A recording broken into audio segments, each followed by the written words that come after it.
Hi, I'm Dr. Walter Matwaychuk, and the purpose of today's intermittent reinforcement email message is to talk about what I call the ego cage and stepping out of it. In rational emotive behavior therapy, we have two major divisions of emotional disturbance. One we refer to as non-ego disturbance, and the other major division is what we call ego disturbance.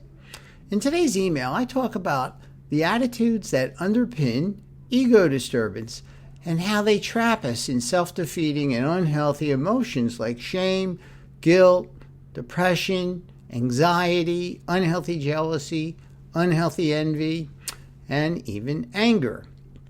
When we are in the ego cage, we tend to have what we call in rational emotive behavior therapy conditional self-acceptance. That is, we conditionally accept our ego. We conditionally accept ourselves on the basis of some arbitrary criteria that we have. So, for example, people will select approval as one way of accepting themselves, or doing well. They may say, I have to do well in order to accept myself, or I have to be the best. They may hold other criteria for self-acceptance that's conditional, such as I have to be young, or I have to be good looking, or I have to have big muscles, or I have to have clear skin. All of these arbitrary criteria, when linked to our self-worth or self-value, imprison us in the ego cage.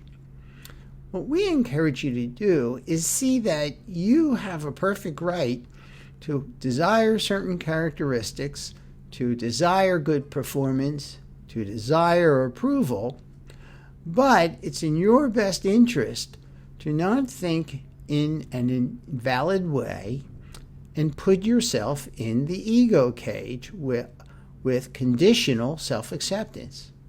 You can free yourself by choosing to accept yourself, your ego, your personhood, on an unconditional basis. You still could strive to do well.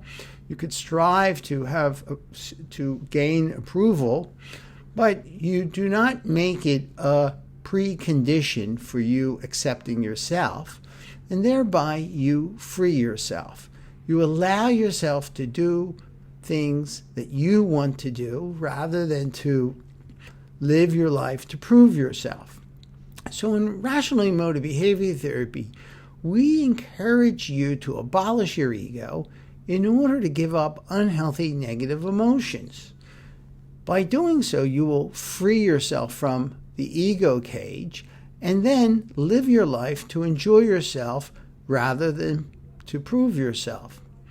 I would encourage you to work on abolishing your ego, because you will find that you have a much happier existence and allow yourself to take calculated risks and allow yourself to pursue the goals that will enrich your life based upon your personal value system. When you do poorly, by keeping your ego out of it, you will still acknowledge that you've done poorly, but you will not use that poor performance to globally rate yourself, down yourself, which would be invalid reasoning. This may be difficult, so you would be well advised to study today's intermittent reinforcement email message, as well as the other writings I have done and others have on developing unconditional self-acceptance. This is very different than what is normally taught. Usually, people encourage you to develop high self-esteem, but we see that conditional esteem of the self as a very dangerous thing, because it can make you prone to feeling bad about you when you do poorly. And because you're a fallible human, you will do poorly.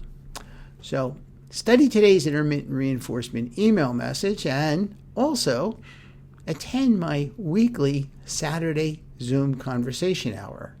Of course, it's free to attend and always will be. And it's a way you can see these ideas in action when I talk to a volunteer about a real problem. It's held at 9 a.m. in Philadelphia every Saturday, which is 2 p.m. in the UK, 4 p.m. in Bucharest, 6:30 in New Delhi, 10 p.m. in Tokyo, and 11 p.m. in Melbourne, Australia. I hope to see you on Saturday.